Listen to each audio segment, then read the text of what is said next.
Saba guddaa gaanfa Afrikaa hangafalmaan kush hundeessaa sirna gadaaf bu'uura sirna dimokiraasii addunyaa kan ta'e saba Oromootiif wiirtuu warraaqsa ganamaa waldaan Maccaaf Tuulamaa eenyu laata? Walumaan kan ilaallu ta'a. Akka ragaan agarsiisutti umurii dachee dabalatee bakka akkaa fi barooma dhala namaa irratti qorattoonni fi saayintistoonni addunyaa kallattii qorannoof diree qorannoo isaanii irratti hundaa'uun yaada garaa garaa kaasu. Qabxiilee kanneen wal qabatee gaaffilee kaaniif deebiin kennamaa turee fi ammas kan itti jiru bu'uura yaadota gurguddoo lamarraa kan madduudha. Bu'uurri yaadota gurguddoo kunneen lamaan bu'uura yaada saayinsii xiyyeeffatee fi bu'uura yaada amantaan xiyyeeffate yoo ta'u, jarri lachuu uumama dhala namaa irratti yaada faallaa qabu. Akka warra saayinsiin xiyyeeffatutti dhalli namaa adeemsa xirannaa keessaa jaldeessarraa gara namaatti dhufe jedhee kan amanu yoo ta'u, baay'achuu afaaniitiif sababa guddaadha jedhu. Akka warra amantaan xiyyeeffatutti ammoo dhalli namaa uumama waaqayyooti, waaqni dhiiraaf dhala uumeeti, horaa baay'adhaa jedhee eebbise jedhee kan amanu yoo ta'u, baay'achuun afaanii abaarsa waaqaati jedhu. Saayintistoonni fi qorattoonni addunyaa kanaa baay'een isaanii qorannoo garaa garaa gaggeessaniin maddi dhala namaa ardeelee torban keessaa ardii Afrikaa keessaa immoo Afrikaa ba'aa fi kaaba ba'aa Afrikaa akka ta'e barreessanii jiru. Ragaalee seenaa taatowwanii fi barreeffamoota jiran keessatti durirraa kaasee dameewwan dhala namaa ba'aa fi kaaba ba'aa Afrikaa keessa jiraachaa turan keessaa immoo qaroomina addunyaatiif abbaa kan ta'e warra kush akka ta'e sirriitti ni mul'isa. Akka kitaabni seenaa Oromoo hanga jaarraa 16ffaatti jedhu mul'isutti hortee kush keessaa sabni guddaan kaabaa fi ba'aa Afrikaa keessa faca'ee jiraachaa tureef jiru saba Oromoo akka ta'e qaacessa bal'aa taasisuun ni mul'isa. Akka kitaabni kun mul'isutti sabni Oromoo saba guddaa aadaa, duudhaa, seenaa fi hawaasummaa cimaa mataasaa qaba. Gatii kuushirraa maddee fi saba kuushii fi sabaaf sallammii kuush keessaa isa guddaa, isa bal'aa, isa aadaa qabu, isa afaan qabu, isa warra akaakayyuu isaa, akaakilii isaa, eenyummaa isaatti boonu Oromoodha. Dhugaan kana ta'e osoo jiru abbaan qe'ee dhalataan ganamaa sabni guddaan kun mootummoota dhufaa darbaan cunqurfamee seenaan, duudhaan, eenyummaa fi aadaan isaa jalaa akka dhabee afurri diinaa seenaa isaa dabalatee aadaa isaa, duudhaa isaa, eenyummaa isaa biyya isaaf nama isaatti bubbisee hawaasummaa isaa mara ni faale. Seenaa sobaa kan eenyummaa isaa irraa mulquu barreeffamee fi akka uummata alaa galaatti jiraachisuuf dararaan akka malee itti baay'ate. Namni isaa akka isaatti gabaa baafamee warra waaqa faarsaa hojii seexanaa dalaganiif madda galii hanga ta'utti ga'e. Akka hayyuun seenaa Piroofeesar Tasammaa Ta'a jedhutti sabni Oromoo durumarraa kaasee biyya amma Itoophiyaa jedhamu kana keessa jiraachaa kan turee fi mootota darbaniin akka waan bakkeedhaa dhufeetti dhiibamee maqaa fokkoo dubbachuudhaaf namatti hin tolle itti moggaafamee ture. Egaan nami biyya kanaa hin dhufne ati biyya kana biyyi kun kan kee miti yeroo jedhanii mataa nama gadi qabachiisa. Edaa biyyi kun hankoo miti ofumaan keessa jiraadha malee kan jedhu sammuusaa bituuf jedhaniiti. Garuu biyya kana kan ijaares gara caalutti biyya kana keessa kan jiraates bal'inaan qaama kuush keessaa tokko ta'ee Oromoodha. Cunqursaa fi roorroon dhala namaatiin dhala namaatiif hin mallee itti baay'atu malee sabni garraameen ulfoo waaqaa qabu kun uumaa isaa qabatee takkaa hin jilbeenfanne. Dararamee saamamee taa'a malee gaaf tokkoyyuu tole jedhee mataa isaa lafaan qabee buluu hin filanne. Xiqqaan isaa itti kufaa, guddaan isaa itti du'aa, halkaniif guyyaa dafqa xuruurfachaa waan isaa irraa akka isaaf qabeenya isaatti jiraachuuf ciniinnatee fincilaatii ture. Finciluu qofa osoo hin taane dhaloonni barate walga'ee cunqursaa saba isaatiif furmaata barbaacha walga'ii Paarisii irratti iyyannuu dhiyeeffatan. Baarsaa kan jedhamu tokkotu jire. Achirratti waa'ee mirga namaa ka'e. Waa'ee mirga namaa kana yeroo addunyaan itti aanutti akka adeemudha kun sadarkaa addunyaatti waan ka'edha. Yeroo sana Oromoonni karaa bahaa jiran karaa biyya Arabaa karaa amantii kana alaa waan gurra qabaniif kana hubatanii lakkii nuti warri harar keessa jiru kun akka namaatti hin ilaalamu. Dubartoonni keenya isaanii qoraan cabsitii, isaanii bishaan waraabdii, ijoolleen keenya loon isaanii tiksuu, nu qonnee aramnee isaanii gashinaa. Aadaan keessan amantiin keessan fokkisaadha jedhamnee abaaramaa jirra. Akka kanatti gara waggaa 100 yoo turre akkuma Oromootti lafarraa hin banna. Kanaaf walga'iin Paaris kun mee waan nu haa godhu. Paaris konferensii wantichi. Isarratti mee waan nu godhaa jedhaniitu iyyata gashatan. Iyyata kana eenyutti immoo stress godhan. Wilson jedhama pirezidaantiin Ameerikaa yeroo sana garee sanas waraana addunyaa tokkoffaasi isatti iyyatan maaloo nu gargaaraati nurrallee akkuma biyya keessan Jarmanii si miidhuu barbaadde nu miidhaa kana jala irraati jalaa nu baasaa jedhaniiti iyyatan. Ulaa argatan hundatti fayyadamanii diina alaa dhufaa qe'ee abbaa isaa irraa qolachaa mootummoota abbaa irree fincilaa turan. Diina alaa ofirraa qolachuu keessatti lolaa dawwaa fincila mootummaa abbaa irree keessatti ammoo qabsoo qonnaan bultoota Baalee, qabsoo Arfan Qalloo, qabsoo Walloo fi Raayyaa, lola Carii Calanqoo, lola Anooleef kaawwan kaasuun ni danda'ama. Haa ta'u malee tokkummaa dhabuu fi meeshaalee waraanaa ammayyaa dhabuun caba guddaaf isaan saaxile. Kan Oromoon cabe waa lamaani. Wanti lamaan kun tokko qawweedha. Lammaffaan immoo gamtaa dhabuudha. Yuunitii isa jennu sana. Waliigalteef tokkummaa dhabuutu lammaffaa ta'ee kan isa miidhe, kan Oromoo miidhe. Saba isaaniif biyya isaanii caalaa dhimma dhuunfaaf jireenya qananiif bakka kan hin qabne dhaloonni sibiilli baroota 1950mootaa rakkoo saba kanaaf ammeenya irratti dalagamu qolachuu tokkummaa fi dadammaqiinsa sabichaa irratti xiyyeeffatan. Labsii mootummaan uummanni naannoo jiraatanitti ijaaramuu danda'e jedhee baasee akka carraatti fayyadamuun yeroo son fudhateen hojiilee misoomaa hawaasichaaf gara wal ijaarsaatti seenan. Bara 1950moota keessa akka lakkoofsa biyya kanaatti mootummaan ummati naannoo dhaloota isaanii ijaaramee hojii misoomaa irratti hirmaachuu danda'a. Eeyyama akkasii kennee jira. Inni kaan awuraajjaatti dhalateen waldaa wal gargaarsaa ijaaruu eegale. Ezii awuraajjaa Maradaa Maayibar, ezii awuraajjaa Maradaa Maayibar jedhama. So isa kana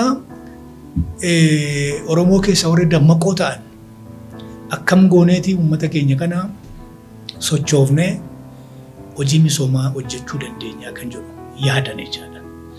Egaa gara Maccaa Tuulamaatti yoo dhufne Maccaa Tuulamii akka inni ilaaletti Amboorraa ka'e dameen tokko. Dameen biraa Salaaleerraa ka'e.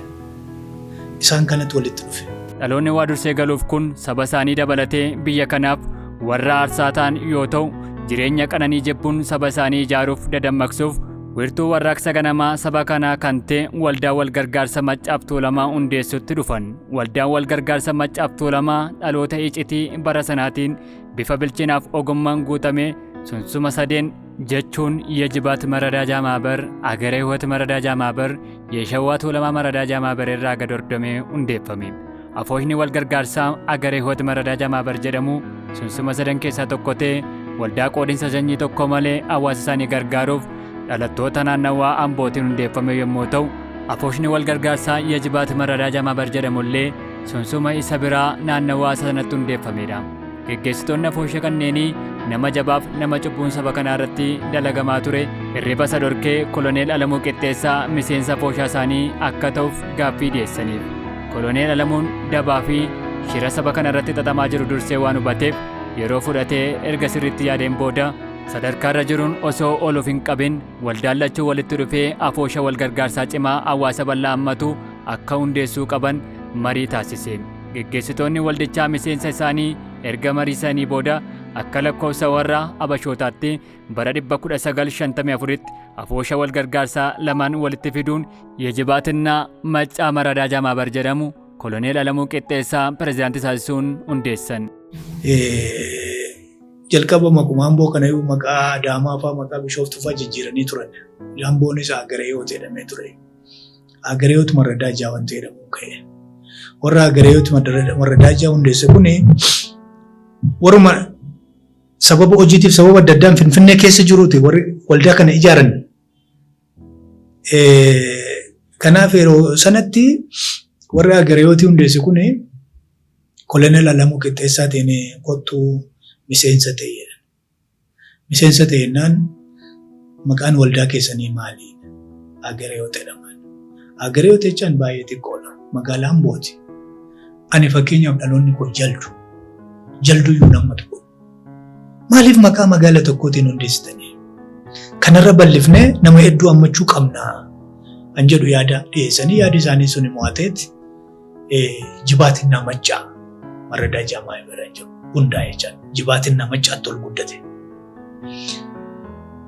Jibaatiin namachaa waldaa wal gargaarsaa jibaatiif machaa kana kan pirezidaantii ta'e koloneel Alamuuti. Karaa biraatiin sunsumni waldaa wal gargaarsaa Maccaaf Tuulamaa kan Hayilamaariyaam Gammadaatiin geggeeffamu Yeshawaa Tuulamaa Maradaa Jamaabar jedhamu ture. Hayilamaariyaam Gammadaa hayyuu Oromoo mataa Oromoo ol qabuuf abidda harkaan qabaa oolu yoo ta'u, bilchaataa Oromoo tokkoomsuudhaaf walitti qabaa ture. Hayyuun kun jaarmiyaa cimaa hawaasa kanaa dammaqsuuf misoomsuu akka barbaachisu erga murteesseen booda koloneel Alamuu Qixxeessaa waliin wal arguun rakkoof egeree saba kanaa kaasee taphachiisaa afoosha lamaan walitti fidanii jaarmiyaa cimaa tokko hundeessuun akka qaban mariisise. Hayyoonni jireenya qananii dhiisuun dantaa hawaasa isaanii eegsisuuf morma isaanii kennan kunneen wal hubatanii walii galuuf yeroo itti hin fudhanne. Dantaa dhuunfaa isaaniirraa dantaa hawaasa isaanii eegsisuuf hirriba waan dhabaniif mataa saba kanaa walitti qabuu irratti walii galuun garee lachuu keessaa koree kaayyoof dambii ittiin bulmaata waldaa hundeessuuf jiranii sanaa lafa kaa'uun filatame. Koree kanas hayyuu seeraa fi abukaatoon hiyyeessotaa obbo Hayilamaariyaam Gammadaa akka gaggeessuuf filatame. Erga akkasittiin hundeessanii pirezidaantii ta'anii booda isaan immoo nama obbo Hayilamaariyaam Gammadaa jedhamu nama Salaalee dhaloota isaanii Jiddaa. Isaanis immoo xabaqaadha, abukaatoodha jedhamu nama seeraati isaanis. Jarri lamaan ogeeyyiin seeraa waan ta'aniif walitti dhufu hojiidhaan. Kanaaf kottuutii miseensa ta'e. Maal waldaan keessan maal jedhama? Jibaatiif machaan. Jibaatiin machaan maqaa awuraajjaa tokkooti jedhan isaan. Obbo Hayilamaariyaam machaan maqaa awuraajjaa tokkooti. Oromoon baay'ee bal'aadha. Maaliif maqaa awuraajjaa tokko hin gootanii? Nuyi waldaa wal gargaarsaa Salaalee Tuulamaa heduu hundeessinee jirra. Sinisoo awuraajjaa tokko hundeessitanii jirtanii? Oromoon silaa guddaadha. Kottaa'ee kana caalaa haa guddifnu haa bal'ifnu.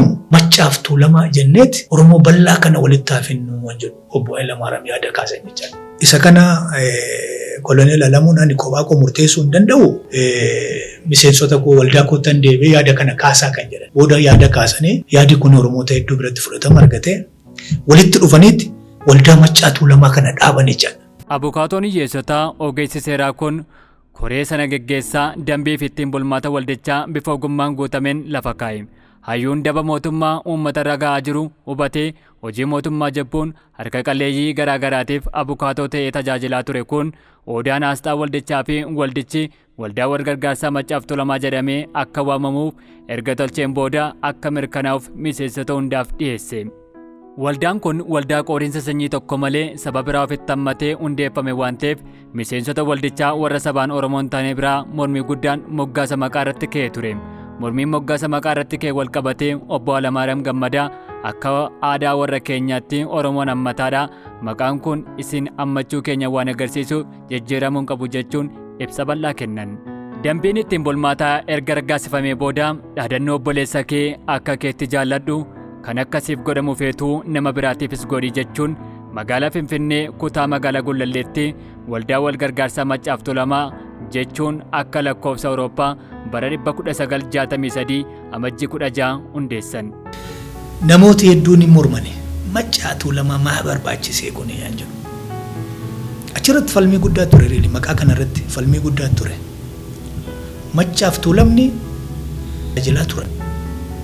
Biyya na keessatti utubaa ta'anii ka tajaajilaa turan. Waldicha keessatti koloneel Alamuu Qixxeessaa pirezidaantii waldichaa fi hoogganaa boordii, Baqqalaa Nadhii ittaanaa pirezidaantii, koloneel Qadiidaa Gurmeessaa ittaanaa pirezidaantii lammaffaa, Hayilamaariyaam Gammadaa barreessaa waliigalaa waldichaa ta'anii filataman. Sochii hundeessitoonni waldaa kanaa taasisaniin waldaan kun erga hundeeffamee waggaa tokkoof ji'a 2 booda waraqaa beekamtii mootummaa Haayile Sillaasee irraa argachuu danda'e. Akka dambiin ittiin bulmaata waldichaa keeyyanni 3 jedhutti kaayyoo guddaan waldichaa manneen barnootaa ijaaruudhaan Oromiyaa keessatti barnoota babal'isuu, buufata fayyaa ijaaruudhaan rakkoo fayyaa Oromiyaa keessa jiru furuu, daandii geejjibaa baasuudhaan uummata Oromoo wal quunnamsiisuu fi namoota qaama miidhamtootaaf hojii hin qabne gargaaruu akka ta'eef ifa godhee kaa'eera.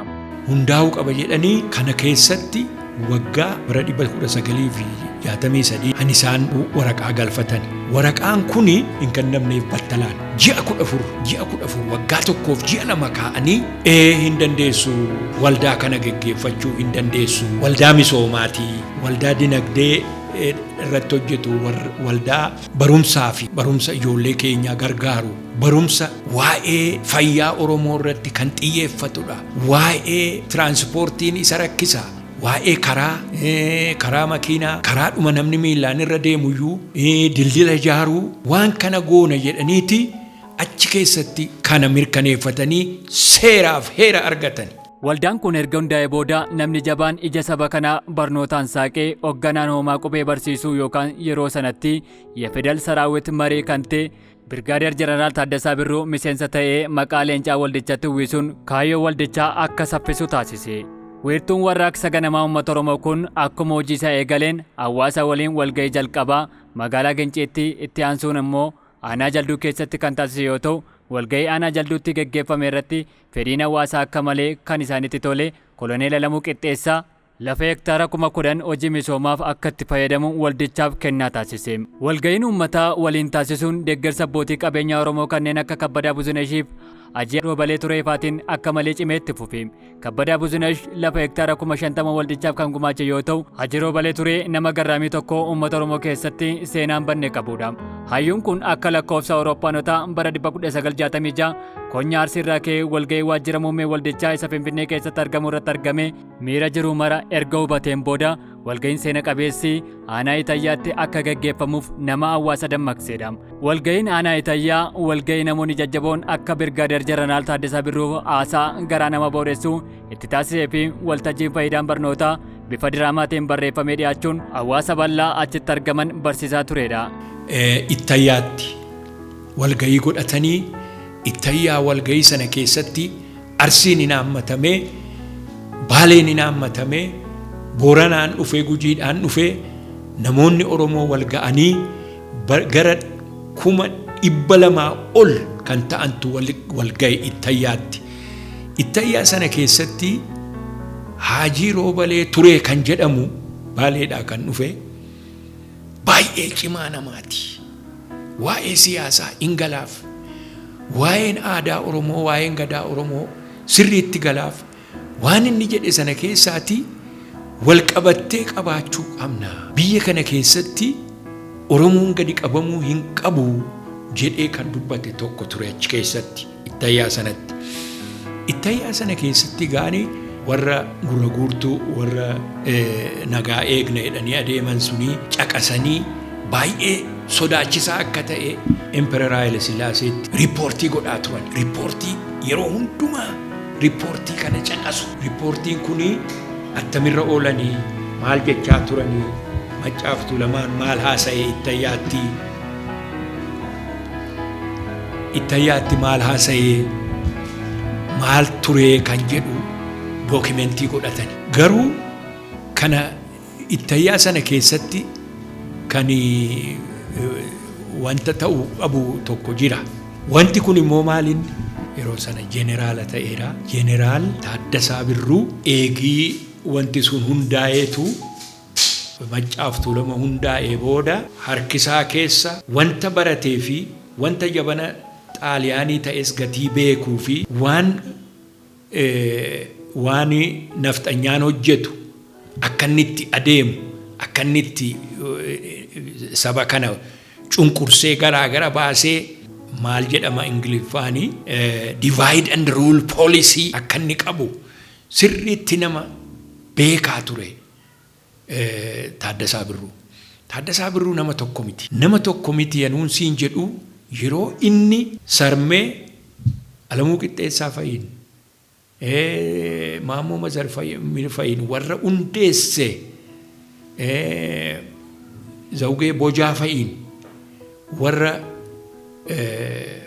lixa showaa kana keessaati sirriitti sarmee mee hin dubbanna kaa jedhee hin haasofna waa'ee Oromoo kana jedhee itti galee commitmentiidhaan itti gale.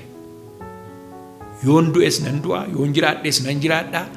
Waa'een Oromoo ka'uunsaa yeroo kanatti barbaachisaadha. Karaan qabu, bishaan hin qabu, bishaan qulqulluu dhuguu hin danda'u. Eddii Minilik Finfinnee qabatee Finfinnee kan ammoo Addis Ababaa jedhee moggaasee karra shananiin warra karra shananirra jiran Oromoota cabsee zakaan Kiristinnaa kaasisee ofitti butee akka Abeebee Tufaa Araddoo baay'ee cimoo turanii baay'ee utuu walii galaniiru ta'ee yeroo sana tasa karra shanan kana keessa hillixu ture Minilik yeroo sanatti dhugaadhuma sitti muuf innaa sana gaa goobanaanii warra gurguddaa kana warra ciccimoo kana Galaan kana Abbichuu kana Gombichuu kana warra naannaa kana jiran Tuulamaa hunduma isaanii walitti butee goobanaadha kan biyyattii kana Minilik jalatti ijaareeyyuu seenaan isaa hin barreeffamne amma nam tokko barreesseedha. Dachaasaa Abbabee kan jedhamu afaan Amaariffaatiin barreesse utuu afaan Oromootti hiikame iddoo goobanaan jiru namoonni baruu hin danda'u akkasumatti goobanaa jechuurra biyyattii kana kan ijaareeyyuu isaa Oromoon iyyuu miidhamu malee nama tokko kan isa keessaati goobanaadha. Abta Goorgis Dinagdeeti, Baalchaa Saafooti, warra ammaa dhiyeenya kana maqaan isaanii Aduwaa irratti dhaamee yeroon kennee fi saachuun dhaabateef Finfinnee qixxe lamaanitti jarri kuni hin ta'aaf jennee irratti mari'anneerra yeroo sana namoota 12 kan achi jiran ilaaluu dandeessu isiniyyuu muuziyeemicha keessatti. Kanan kana siifideef maalinni utuu yeroo sana Oromoon hundaa'ee tokko ta'eera ta'e Minilik waan itti dhiyaatuuf hin qabu, waan mo'amuuf hin qabamni, waan mo'amaniif hin qabani. Finfinnee keessa kan jiru Abbaa Muudaati. Abbaan Muudaa kun immoo bitaa mirgaa Oromoo karaa dhiyaa, karaa lixaa, karaa kibbaaf kaabaan dhufanii asitti Abbaa Muudaatiin eebbifamanii waggaa waggaatti galu turan. Kun eega Minilik humna Oromoo cabse hin dhaabbate. Abbaan Muudaallee asii ka'ee ba'e. Kanaafi tokkummaan Oromoo ta'uu qaba jedhanii Maccaaf Tuulamattan sii deebi'aa. Maccaaf Tuulama kana gurmeessanii Taaddasaa Birruu nama jeneraala ta'e loltuu guddaa kan ta'e kana ofitti fidanii Ittayyaa irratti dubbii haasaa godheerannis namoonni baay'een itti gammadanii. Hayyuu seenaa qorataa fi barsiisaan yuunivarsiitii Finfinnee Piroofeesar Tasammaataa akka jedhanitti mariin aanaa Ittayyaatti aansee walgahii uummata Oromoo gola mara hirmaachisee walgahii aanaa dheeraatti taasifame ture.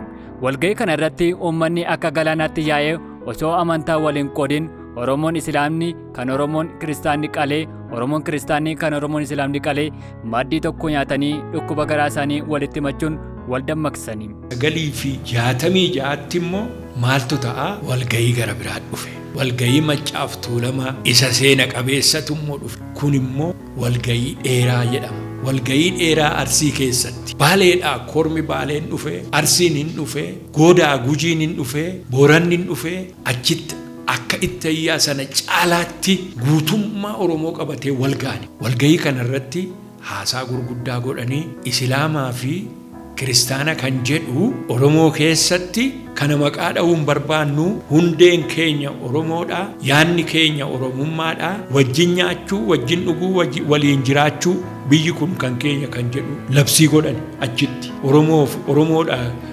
Oromooni ati Kiristaana, ati Islaama, ati waaqeffataadha jettanii garaagara hin bayinaa.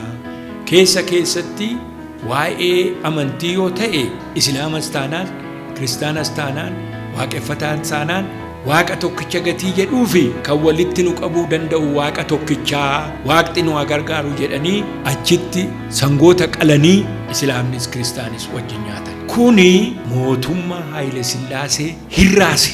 Gajjallaadhaa amma goodaatti raase. Hundeessitoonni jajjaboon waldaa kanaa lubbuu isaanii dabalatee dantaa dhuunfaa isaanii osoo hin marariin halkan guyyaa hirriba dhabuun waan haalamuu hin dandeenye hedduu saba kanaaf dalaganii. Damee isaa Eertiraa dabalatee kutaalee biyyattii hedduu keessatti banatee sochii misoomaa barnootaa babal'isuu irratti yeroo itti hin fudhanne. Dhaloonni garraamisuun dhugaa hawaasa kanaa barbaaduun dura hawaasni kun baratee dhugaa isaa akka barbaaduuf sammuu sabichaa misoomsuutti ka'anii. Mirga isaaniitiif falmuu caalaa sabichi baratee mirga isaatiif akka falmatuuf manneen barnootaa hedduu ijaaruun sammuu dhalootaa irratti haalaan hojjetanii. Hawaasa mootummaa dhufaa darbaan sirna isaa cabsee aadaa isaa balleessee amantaaf kutaalee bulchiisaatiin gargar qoode kun akka wal arguuf muuxannoo misoomaa akka waliif qooduuf sirna isaa akka deeffatuuf mirga isaatiif akka falmatuuf hojii diinaa osoo dhiiga ba'uu daandiiwwan garaagaraa kan ijaaredha. Hawaasni gola gola isaatti mirga isaatiif fincilataa jiru kun akka walitti dhufee toora tokkorra hiriiruun fincila isaa bifa qindaa'een taasifatu gochuuf ga'ee leencaa taphachaa kan ture waldaan wal gargaarsa Maccaaf Tuulamaa boquu saba Oromoo ol qabu keessatti ga'eensaa kan salphaa hin turre. Maccaaf Tuulamaan akeekisaa yaadisaa biyya ijaara malee biyya hin diigu. Keessatti immoo Oromoo akka Oromootti afaan isaa dubbatee akka ittiin boonu afaan isaatiin barreessee akka barsiisu ijoollee dhaloota itti guddisee akka inni wal gara fuulduraatti deebi'u bu'uura kan kaa'edha. Kanaaf Maccaaf Tuulamaa yeroo hedduu salphaa fakkaatti. Garuu saba Oromoo keessatti waan inni hojjete seenaan lafa kaa'ee. Jaarmiyaan sammuu warra sammuu qaraatiin gadi fageeffamee hundeeffame kun hundeeffamee waggaa 3 keessatti waan raajiidhaa nama jechisiisuu hojjete. Sochiif milkaa'inni waldaa kanaa kan garaa kaasaatti godhe mootummaa Haile Sillaaseetti. Waldaan hayyootaa icitii siyaasaa biyya kanaa bira darbee kan addunyaa miidhagsanii beekan waan hundeeffameef akka laayyootti ilaalee callisee galee hin rabne. Gurra guurtuu adda addaa erguun ulaa mataa waldaa kanaatti rukutu barbaadee waldaa seeraanaati jechuudhaan akka lakkoofsa Awurooppaanotaa bara 1966 waldaan kun akka hin sochoone dhorkuun hooggantootaa fi miseensota waldaa kanaa isaan magaalaa Finfinnees ta'e kutaa biyyattii garaagaraa irra jiran walitti qabee mana hidhaatti naqee mana murtiittis himannaa irratti bane. Waldaan Maccaaf Tuulamaa 1959 diigame. Mootummaan garboonfataan daba malee hayyoota qaroo ija sabaaf banuuf xiqqeeffatan kana galaafachuuf galmee himannaa isaanii bakka 3tti qoodee himannaa irratti bane. Garee jalqabaa Jeneraal Taaddasaa Birruu, Ajajaa Dhibbaa Maammoo Mazammer, Seefuu Tasammaa, Daadhii Fayyisaa, Lammeessaa Booruu, Qaanyaazmaach Mokonnan Wasanuu, Hayilamaariyaam Gammadaa, Koloneel Alamuu Qixxeessaa, Birgaadeer Jeneraal Daawit Abdiifaa of keessatti kan qabatu yommuu ta'u, gareen lammaffaa ragaa sobaa ta'anii garee tokkoffaa keessaa namoota jiran irratti ragaa akka ba'an mootummaan warra yaade garuu isaan kan fudhachuu didan isaan irratti himannaa baname. Gareen kun Taaffasaa Gammachuu, Tasfaayee Dagaagaa, Baqqalaa Mokonnan, Loltuu Hayilamaariyaam Dimaanaa, Fiixumaa Ikaafaa of keessatti qabata. Garee sadaffaa warra jalqabaa mana murtii Baaleetti himataman boodarra garuu mana hidhaa Finfinneetti ol dabarfaman yommuu ta'an gareen kun Fiitawaraar Ahmed Imaanaa, Hajii Adam Saaddoo, Giraazmaach Umar Huseen, Qaanyaazmaach Abubakar Dargaa, Aliyyee Ahmed, Qaasim Huseenii fi Hasan Jimaafaadha. Manni murtii fiidaalaa ilaalcha diinummaatiin Birgaadeer Jeneraal Taaddasaa Birruu fi Ajajaa Dhibbaa Maammoo Mazammer irratti adabbii du'aa kan murteesse yommuu ta'u, Koloneel Alamuu Qixxeessaa, Baqqalaa Mokonnan, Seefuu Tasammaa fi Daadhii Fayyisaa irratti hidhaa cimaa waggaa 10 murteesse. Haaluma wal fakkaatuun Qaanyaazmaach Mokonnan Wasanuu irratti hidhaa waggaa 7, Lammeessaa Boruu hidhaa cimaa waggaa 5 fi Daawit Abdii irratti hidhaa waggaa 3 murteesse. Kana malee qabeenyi himatamtootaa kan Finfinnee fi kutaa biyyaa jiru hundi akka mootummaan dhaalamu murteesse. Gameessa Oromoo reebichaa fi dararaan isa irra ga'e akka malee miidhamuun mana murtiitti dhiyaachuu kan dadhabe Hayyicha Hayilamaariyaam Gammadaa sirna mootummaa sanyii tokkee yeroo sanaatiin sireedhaan baatamee akka dhufu ajajame. Dhalli namaa dhala namaatiif naatoo dhabuun kan baay'ee isa ajaa'ibe abukaatoon Hayilamaariyaam Gammadaa bakka sireerra ciisee jiruun ol qabee huccuu irraa fuudhee madaa jeessoon haguugamee jiru abbaa murtiitti agarsiisa. Kun seenaa biyya kanaa keessatti madaa gurraacha bara baraan yaadatamuudha. Seenaa gurraacha biyyituun hojjechaa jirtudha jechuun dubbate. Dubbii abukaatoo Hayilamaariyaam Gammadaa kanaan abbaa murtii dabalatee baay'een hirmaattotaa imimmaan qabachuu dadhabanii dhaddachi akka addaan citee barreeffamoonni seenaa ni agarsiisu. Hayyuun kun mana yaalaa deemee yaalamaa osoo jiru baay'ee waan miidhameef torban tokko booda adoolessa tokko bara 1970 lubbuun isaa baate. Utubaan waldichaa imala deebii hin qabne imale. Dhalatee waggaa 14tti bakka abbaa isaa bu'ee Xaaliyaanii waliin morma kan wal qabee Birgaadeer Jeneraal Taaddasaa Birruutuuf murtiin du'aa irratti murtaa'ee ture. Gara hidhaa umurii guutuutti yommuu jijjiiramuuf qaxalee namaa hayyuu fi ajajaan dhibbaa Maammoo Mizammir garuu cubbuu dhiifamni hin dhiqne irratti dalaganii fannoon galaafatan. Erga kun ta'ee booda miseensonni waldichaa gargar faca'ee miseensonni muraasni gara Somaaliyaa deemuun mootummaa fi udaalaa kuffisuuf of ijaaruu yommuu jalqaban kan akka ejjataa Faayisaa fa'aa gara Sudaanitti deemuun damee waldichaa achitti banan. Miseensonni waldichaa kan Finfinneetti hafan sochii lafa jalaa jalqabuun koree aadaa fi garee waliin qo'annoo adda addaa hundeessuun barreeffama garaagaraatiin cunqursaa saba kanaa wal hubachiisaa turan. Adeemsuma kanaan dhalattoonni garraamin waldaan kun guddisee kanneen akka Baaroo Tumsaa fa'aa dhaabni siyaasaa waldaa kanaan jabaa ta'e nu barbaachisa jechuun dhaaba siyaasaa qubee afaan Oromoo qubee Laatiinii irraa bocuun saba kanaaf gumaachee ABO bara 1973 akka lakkoofsa Awuroopaanotaatti hundeessan. Kan bara Haayile Sillaasee cufame waldaan kun bara mootummaa Dargii osoo hin banamin turuun tattaaffii hundeessitoota waldichaa keessaa warra lubbuun isaanii hafan akka lakkoofsa Awuroopaanotaa bara 1993 deebi'ee baname. Koloneel Alamuu Qixxeessaa pirezidaantii ta'ee itti fufuun jaalleewwan isaa biraa wareegaman yaadachaa imaanaa isaanii galmaan ga'uuf kaayyoo waldichaa qabatee sochii eegale. Qophiilee garaagaraa qopheessuun quunnamtii hawaasa waliin qabu keessattuu barattoota Yuunivarsiitii Finfinnee waliin qabu cimsatee aadaa, duudhaa fi eenyummaa saba kanaa barsiisuutti ka'e. Dhaloonni kun barachuu qaban kaayyoo ganamaa waldaa kanaa ta'urraa kan ka'e barattoota Yuunivarsiitii Finfinnee ji'a ji'aan walgahii waamuu dabalatee warra waggaa waggaan eebbifamaniif sirna eebbaa addatti qopheessee eebbisiisaa ture. Anamma yeroo Yuunivarsiitii barachaa ture Yuunivarsiitii Finfinnee kana ji'a ji'aan waldaan Machaatoo lamaa yeroo hojjetaa turetti walgahii waama. Tagbaaraayid kanatti walgahiidhaan qophii guddaadhaan dhugaan siin jedha. Kun yoomii 90, 91, 92 yeroo ijoolleen eebbifamtu Yuunivarsiitii Finfinneetti yeroo ijoolleen eebbifamtu eebbi yeroo hundumaa sanbata duraati. Waldaan Machaatoo lamaa barattoota Oromoo dilbata eebbisa. Dilbata eebbisa jedha. Kun baratamaa dhaabbataadha. Sanbata dura Yuunivarsiitii eebbisa. Dilbata immoo waldaa Machaatoo lamaatti eebbisa ijoollee. Waggaa waggaadhaan eebbisa ijoollee. Ijoollee guutuu kana eebbisa. Oromoo kan ta'e. Yuunivarsiitii dhufee nu eebbisaa ture waldaan Machaatoo lama. Koloneel Alamuu Qixxeessaa fa'aa yeroo keenya isaantu nu eebbise. Asii yeroo guddaa walgahiin kan hoteela Hawwii kan jedhamu jira naannoo Baqqaloo Beetii kan hoteela Hawwii maqaan akkamitti fakkaata si dinqa. Waldaan kun abbaa qabeenyummaa Oromoon Finfinnee irratti qabu adda durummaan gaafachaa kaayyoo isaa ganamaa galmaan ga'uuf dhaloota jiru qabatee cimsee itti fufe. Hundeeffama waldaa kanaa keessatti gahee guddaa kan qabuu fi pirezidaantiin waldichaa Koloneel Alamuu Qixxeessaa akka lakkoofsa Awuroopaanotaa fulbaana tokko bara 2001tti du'aan addunyaa kanarraa boqochuun lafa jaallan isaanii dhaqanitti imalan.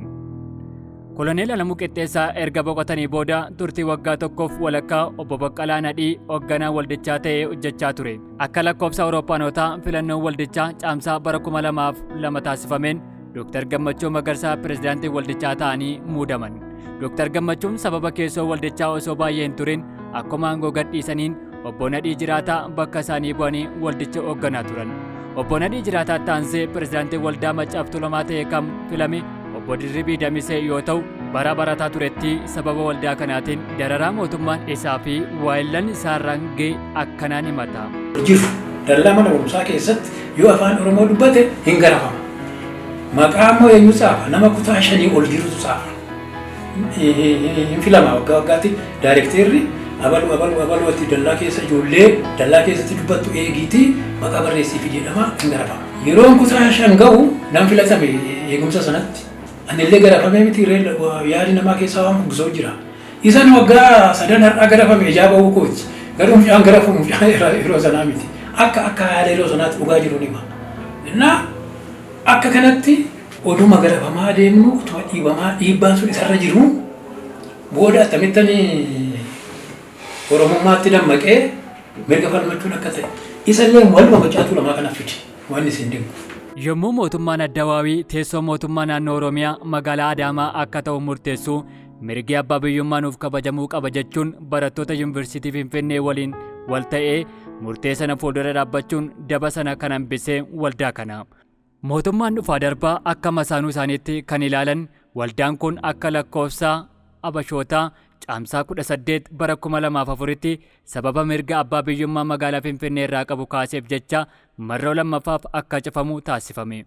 Waldaa barattoota gurmeessuun jeequmsa kaasuudhaan jedhamuun qabeenyi isaa mootummaadhaan saamame. Waldaan seena qabeessi kun jajjabina hayyootaatiin deebi'ee banamullee kaayyoon isaa hojiirra oolchuuf haala mijataa hin arganne. Qophiilee garaagaraa qopheessuun hawaasa waliin wal argee marii taasisuuf gufuun garaagaraa karaa mootummaa dabalatee keessoo fi alaan kan itti baay'ate yoo ta'u ammaan kana sadarkaa jirra jechuuf namatti ulfaaturra jira. Waldaan kun kanaan dura kana godhaa waan tureefidha. Bodarbiin kaasaniiru. Galma guddaadha qabna ture. Kireeffannee isaa ta'u dhaggeeffatu. Achittiin barsiifne dura barattoota akka maal osoo hin ta'in waa'ee gadaa, waa'ee irreechaa, waa'ee waaqeffannaa, waa'ee seenaa hin baratu turan barattoonni. Barattoota baraasuun taana ABC fanna. Barattoota waan godhaaf illee galmi sun dhugaa ture. Dhugaa dubbachuudhaaf. Amma humna qabnu kiloo yeroo amma kana geessu kireeffannee jirra. Galmaallee akkan arganne mootummaa kana yeroo jaha gaafanne gaafa. Yeroo jaha. Yoo si guyyaa xalaa gaafanne si wanne jedhee deeggarsa kan nu godhanii mootummaa naannoo Oromiyaa fi xalaa deeggarsaa jechuun warri bulchiinsa magaalaa Finfinnee yoo mootummaa naannoo Oromiyaa haa kennamuuf jedhee xalaa deeggarsaa isin barreesse malee hin kenninu jedhanii yeroo lamatti barreessine isaan xalaa gaarii nu barreessan haa kennanuuf nuti mormii hin qabnu jedhanii.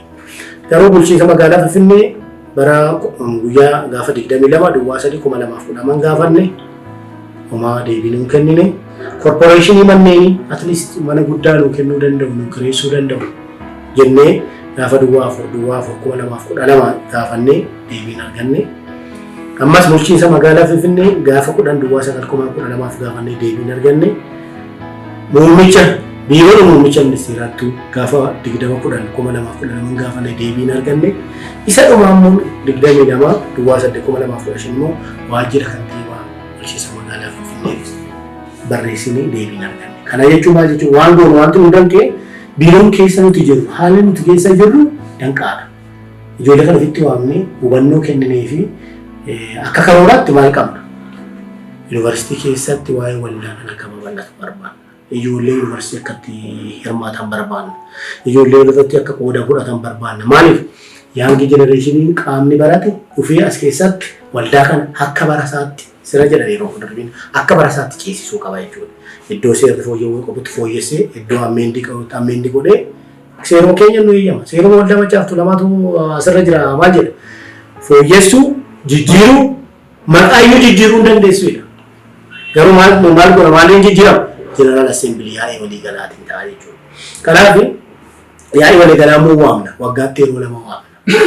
Ndoom seerri waldaa macaaftuu lamaa keenya maal jedha?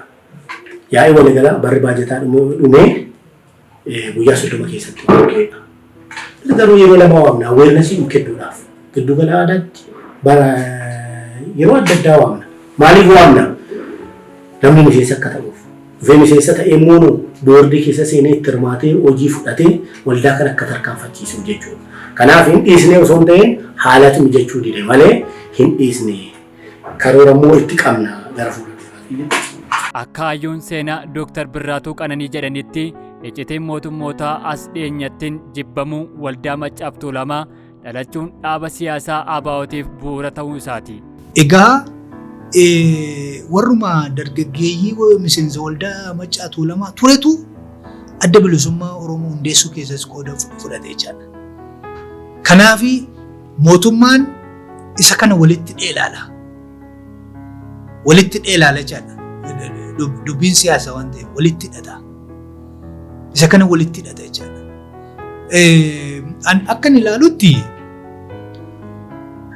waldaan macaaftuu lamaa ani akka siyaasaatti hin fudhadhu. Gama kootiin jechuudha. Kamittiin ilaalanii waldaa wal gargaarsaa jalqabumaa kaasee aantummaa uummataatiif hundaa'edha. Aantummaa uummataa. Uummati kun miidhameera hin jiru irraa ka'e. Uummata kana walitti finneeti misoomaa hojjennu. Uummata kana ajijjiiru, abannuu fi abaratu, fayyaa argatu, tajaajila argatu kan jedhu. Inni kun aantummaa uummataati jechuudha. Isa kana waldaan Maccaatu lama qabatee adeema, daandii kana qabatee adeema jira. Warri siyaasaa hundaa'aniira. Adamma akkan ilaalutti waldaan Maccaatu lama aantummaa uummataa qabatee waan deemuuf yeroo hundumaa immoo yoo ta'e aantummaa uummataa qabatee deemte mootummaan ijuma siyaasaatiin si ilaala. Waldaa miti nama dhuunfaa ija siyaasaatiin si ilaala. Yoo ta'amma yeroo hundumaa rakkoo uummataa kaafte ta'e uummati kun maaliif akkas ta'a yoo ta'e jettee kaafte mootummaan ijuma siyaasaatiin si ilaala. Rakkoo hanqina isaa nama saaxilu hin barbaadu jechuudha. Nama dhuunfaa iyyuu hin barbaadu. Mootummaan hin barbaadu. Akkatti kolfitee ishoo mootummaan waan gara hojjetaa jira mootummaa keenya akkatti faarsituu barbaada mootummaa yeroo hundumaa. Sigalee waldaan kun immoo aantummaa uummataa ganama qabatee ka'e kana yoo rakkoon uummata irratti uumame isa kana dubbata. Kun dantaa uummataa miidhaa gaarii mitiidha. Isa kana mootummaan hin barbaadu jechaadha. Mootummaan yaaddigis hin barbaadu. Mootummaan amma jiru siin waan barbaadu itti fakkaata. Kanaaf kan isaan ija siyaasaatiin ilaalan. Ija siyaasaatiin gaafa ilaalan immoo dhaaba tokkotti yoo qabsiisan rukkutuudhaaf itti tola jechaadha. Sababa gaatu argama jechaadha. Malee an akka kootti silaa waldaan Maccaatu lama aantummaa uummataa qabatee deema. Aantummaa uummataa qabatee deema. Amma bilisiginnaa miti. Addi bilisummaa Oromoo yoo dhufee biyya bulchee. An akkan ilaalutti. Addi bilisummaa Oromoo mataasaa waldaa Maccaatu lama keessaa bahee dhamee numti yaadamu utuu dhufee biyya bulchee. Addi bilisummaa Oromoo dantaa uummataa bakka jallisatti waldaan Maccaatu lama in morma jechaadha, in dheekkama jechaadha. Aantummaa uummataa sana qabatee adeemutu irra jiraata jechaadha. Abbaan barbaade siyaasa irraa ta'u. Yaaddigiin isaa ta'u ta'aa ture. Bilisiginnaan isaa ta'u. Waan barbaade haa ta'u. Uummataaf yoo hojjete, uummataaf hojjeteeredha. Uummataaf hin hojjenne taanaan bakka dantaan uummataa miidhametti immoo bakka uummati rakkatetti immoo yeroo hundumaa aantummaa uummataa agarsiisee uummata duukaa dhaabbachuu waldaa danda'u jechuudha. Hooggantoonni waldichaa nuti dubbisne waldaan kun waldaa siyaasaa osoo hin taane waldaa misooma aantummaa saba isaatiif dhaabbatee waldaa teessoon mootummaa naannoo Oromiyaa magaalaa Finfinneetti akka hafuuf aarsaa kaffalee waan ta'eef deeggarsa barbaachisaa ta'e mootummaan akka taasisuuf dhaamsa isaanii dabarfatu. Mootummaa ammaa bulchaa jiruun waldaan kun waldaa isinii waan har'a isin ittiin dhaadattan kana fakkeenyaaf hundumtuu wayyaa aadaa Oromoo uffatee deeman dhaggeeffadhu. Madda galiyyuu ta'eera iddoo baay'eedhaaf. Wayyaa aadaa Oromoo kana uffachuu eenyu jalqabe? Dur Oromoon qaba. Isuma qabu kana eenyu deebise? Hundumtuu mootummaan naannoo Oromiyaas haa ta'u, mootummaan federaalaas haa ta'u, wayyaa aadaa kana uffatan deemu. Garuu waldaa kana keessatti jalqabe. Kanaaf gabaabadhumatti wanti danda'amu waa inni mootummaa kanaan waldaan kun waldaa bu'uuraati. Waldaa misoomaati. Kanaaf waldaa kanaaf lafa galma guddaa irratti ijaarratu kan siidaa gootota isaatti dhaabbatu darbees immoo kan qorannoon adda addaatti gaggeeffamu akka ijaarratu akka kennitanidha. Wiirtuu Warraaqsa Oromoo Ganamaa aarsaa qabsaa'ota kaleessaa jiruuf jireenya Oromoo har'aaf abdii egeree ijaaruuf meeqa akka kufee meeqa akka seenaan du'aa ka'e manni halakkaa'u. Seenessa kana qopheessee kan isiniif dhiyeessee barattoota giddugala leenjii ogummaa gaazexeessummaa Direem.